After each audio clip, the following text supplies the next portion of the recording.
ちは、はみ肉チャンネルです。今回からチャンネル名が変更になりました。よろしくお願いいたします。もう1年くらい東北の温泉を回っていますが、中には尺が足りずアップロードできなかったところもあります。今回はそういう場所をまとめてみました。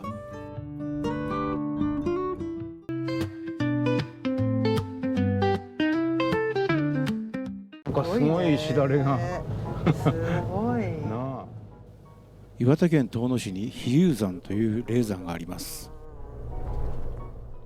人の往来を告げる山の使いの鳥が住み、山頂より時に五色の流塔がゆらゆらと登る、そんな伝承が伝わる不思議の多い山です。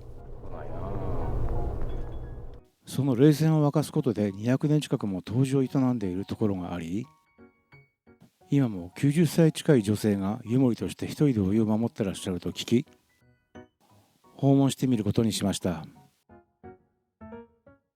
ポツンと一軒家やメディアで取り上げられ有名なところらしいですが、今年入れるかどうか情報が全くありませんでした。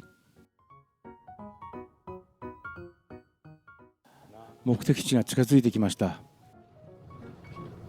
ここここか。ちょ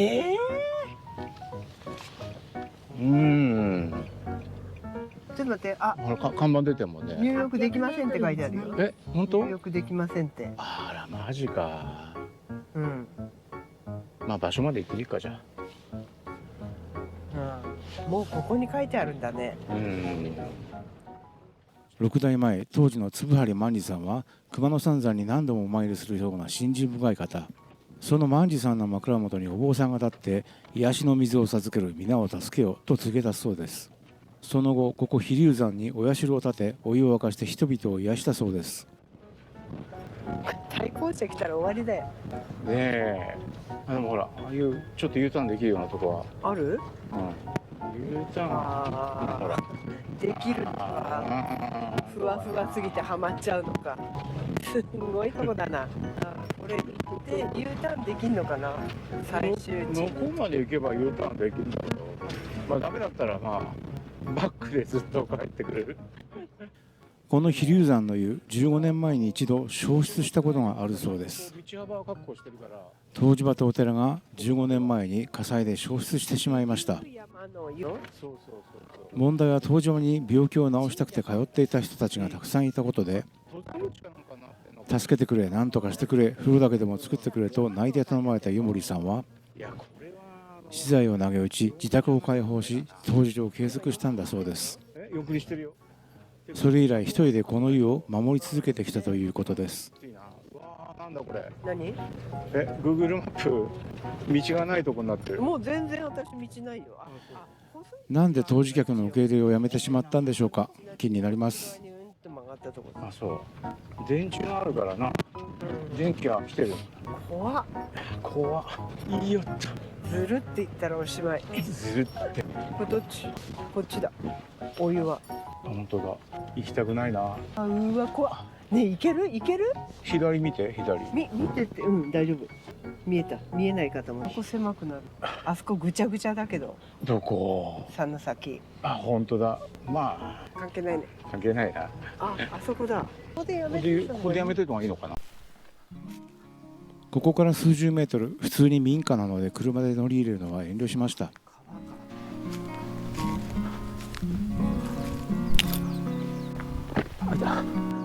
車が。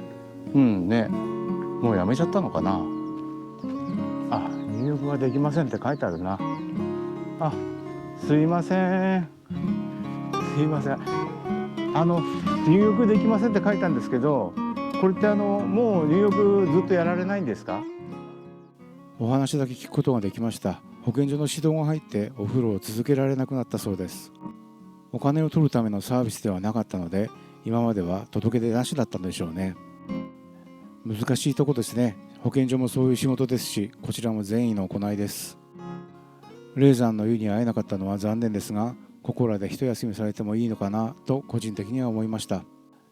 今までこんなに頑張って奉仕してきたんですから。でもすごい綺麗にしてるね。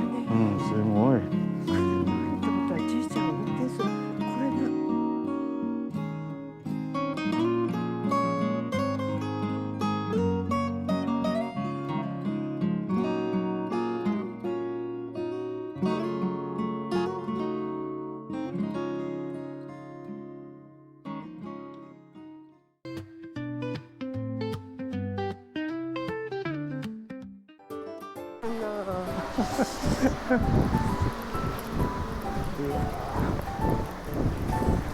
な日に風呂入りに来る人いるのかな。南三陸ホテル関陽は南三陸町の中心から直線距離で2キロほど南にある海岸沿いに立つ大きなホテルです。244の客室は全てがオーシャンビューであり、天候に恵まれれば海から望む朝日をめでることができます。そしてここのお風呂が信じられないくらい絶景なんです。1972年7月、朝日観光株式会社によって開業。1977年3月、地元の企業に吸収合併。合併後に宴会場は新館増築などを進めて収容人数を増強し、客室244、収容人数1300人、2004年には大浴場や露天風呂を備える南三陸温泉を開湯。雨天でもこの景色、晴天の時に来てみたいですね。ゲームセンターなどの娯楽施設まであって家族連れには最適ですね。食事も海の幸が豊富な南三陸町ですから期待できます。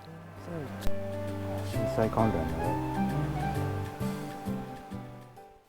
ホテルは2階の大浴場まで津波が浸水したものの、建物そのものが大きく被害を受けることはありませんでした。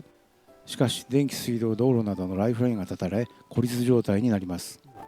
電気が普及したのが36日目、水道が普及したのはなんと114日目だったといいます。そんな困難の中、南三陸ホテル関陽は地元被害者約600名を二次避難所として受け入れました。住民の方々が全員仮設住宅などに移られたのは震災から174日目でした。南三陸ホテル関陽は自らの身を削って地元を救い守り、南三陸町の復興の大きな力として活動されてきました。お待ちかねのお風呂いただきます。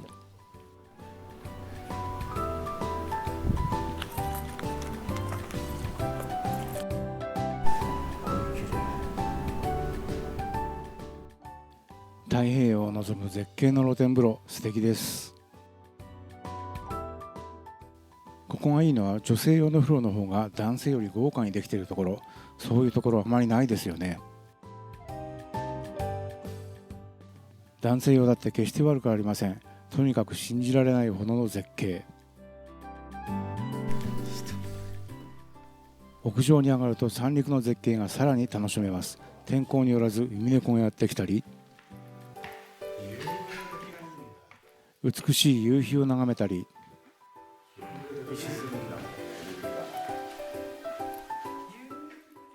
天体観測を楽しむこともできます。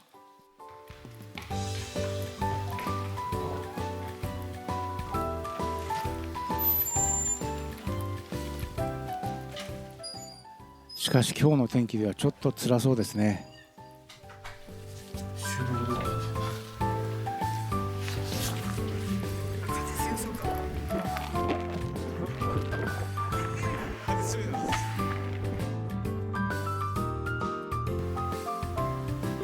ぐ下は見えない。ダメか。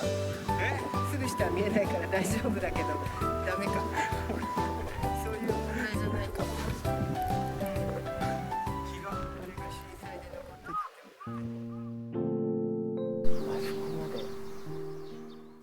震災時に高齢者を集めたイベントが開催されていた場所。従業員の的確な判断によって300人以上の命が助かりました。すごいね。何メーターなんだろうこれ。すごいね。人々は屋上で膝まで海水に浸かりながら救助を待ったそうです。三陸に来たならば見ておくべきだと来てみましたが、さすがに体が震えます。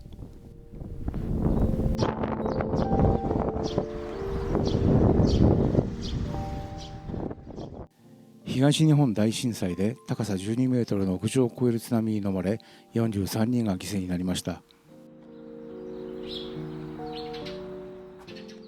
NHK の番組で見ましたが、実際に見るとなぜか涙が出てきてしまいます。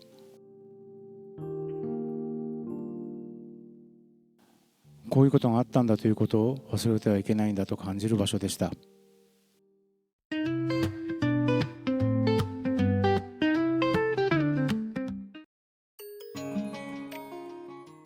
鎌倉源五郎景政が夢の中で女神から教えられ傷を治したという伝説の人。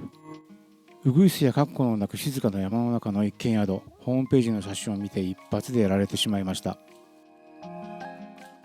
何とも言えない空気感の木造ですが、ウェブで調べても特に建物に関する記載はありませんでした。行くのかな。昔父の実家に行った時のような独特のワクワク感と不安が混じった気持ちを思い出します。細くて不安になるような小道を行くと木造が見え始め、駐車していいかどうか迷うような駐車場に車を止めました。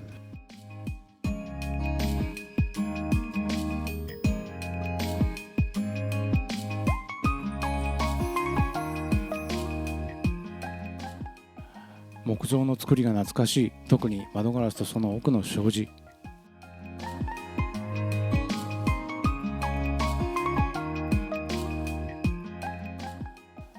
今回は日帰り利用ですが、もちろん宿泊も可能。それも格安でした。あの障子の部屋に泊まってみたいものです。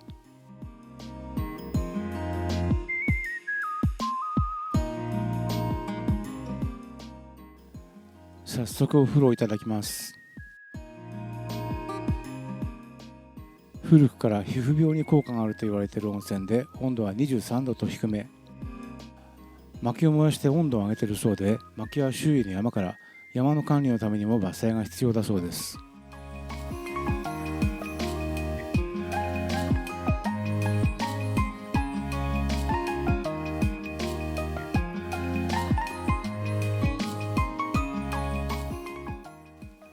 弱アルカリ泉 pH9.7、 無味無臭ですが温泉に入った感がちゃんとあります。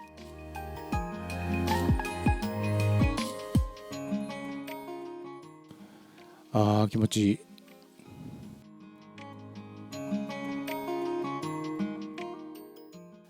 体が芯から温まります。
相馬野馬追の帰りに立ち寄った日帰り温泉。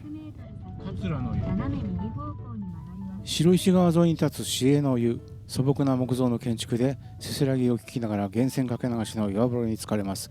湯上がりの渓流散歩も心地いい場所です。小原温泉桂の湯が正式名称です。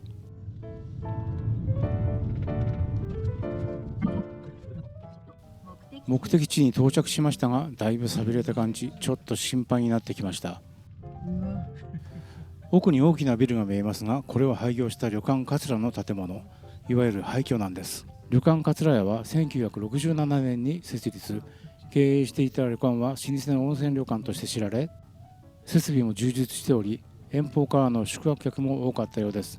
最盛期には約4億円の年間売上高を計上しました。しかし他社との競争激化などから伸び悩み、2016年7月期の売上高は約2億円まで低下。事業継続を断念したということです。小原温泉は平安時代の終わりに開湯で、伝説によれば源義経の家来が発見したと言われ、2000年に入るまでは7軒の宿があったそうですが、旅館桂の破綻をきっかけに縮小が始まり、ホテル泉屋と旅館新湯、共同浴場の桂のみの営業となっています。桂の湯へは川沿いの遊歩道を進んで数百メートル、赤い吊り橋が遠くに見えます。やべえ、違うな、あの人たちまっすぐ行ったもんな。すごいな、でもこの吊り橋。ごい綺麗なとこだ。え、ああ、吊り橋なくても結構ダメなとこかな。吊り橋がなくても渡んなくても結構嫌だなこれ。あ、大丈夫だ大丈夫。あそこだ。すごい。とりあえず吊り橋に行ってみます。揺れる。怖っ。すごいよく行ったね。よく行ったじゃん。あそこ？いや、すごい、水がすごい綺麗だもん。ほら、汚さないでください。え、違うな。よくござらない。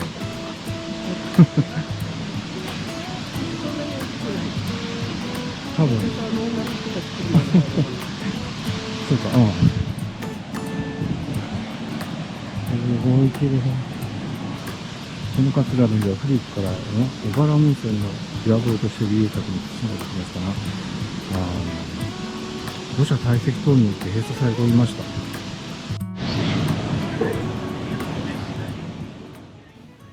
大人200円、格安です。シャンプー、石鹸などは使用禁止です。もう入んなきゃだな。少し混んでるので、私は景色を見て時間を潰します。すごい。い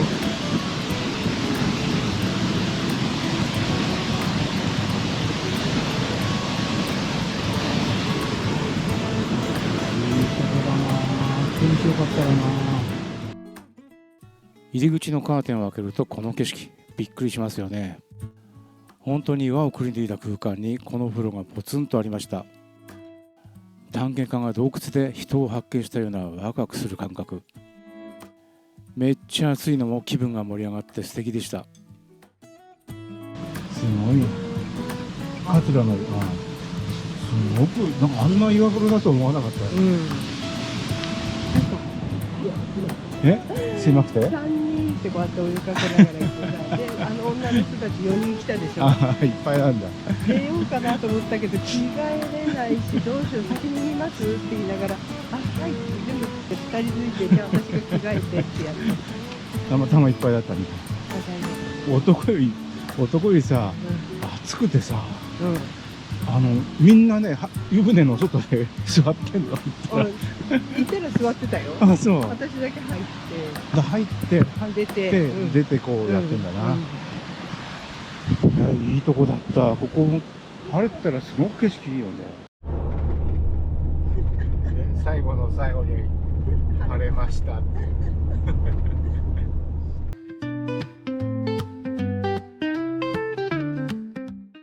鹿の湯。那須温泉発祥の地として1390年の歴史を持つ日帰り温泉。湯治場の風情が漂い、ひなびた雰囲気が歴史を感じさせます。開湯は7世紀前半、約1300年前の貞明天皇の時代に遡ります。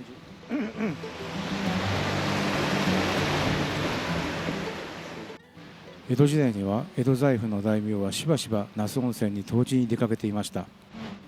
天保2年に盛岡城主安倍対馬守より将軍家に出された湯治願いが残されています。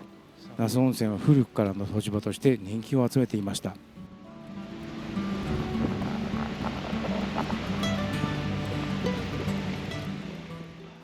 建物は昭和16年に改築され、そのままの姿を受け継いでいます。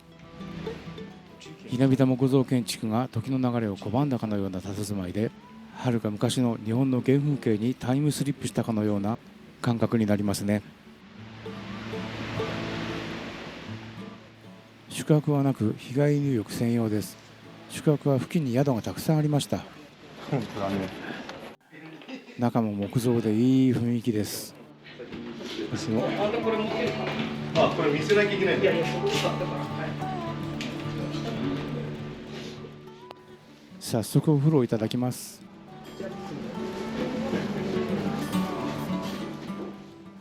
41度から48度まで温度によって湯船が分かられており、湯温が高いことから湯あたりを避ける入浴方法などが明示されています。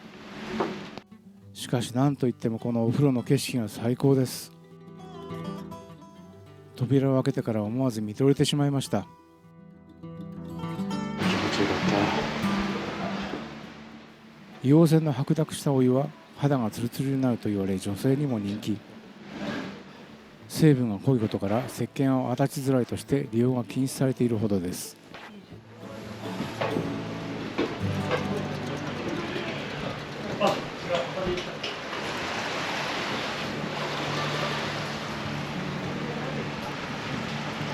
よかったな、かっこよかったな、すごく。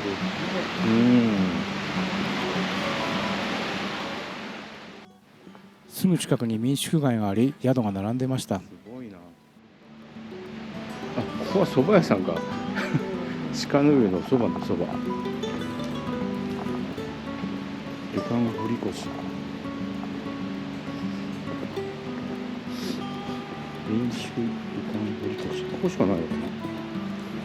朝霞荘。こ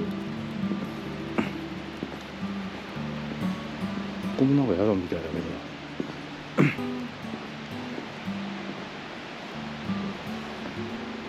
いいなあ、こう泊まってあそこ夜入りたいな。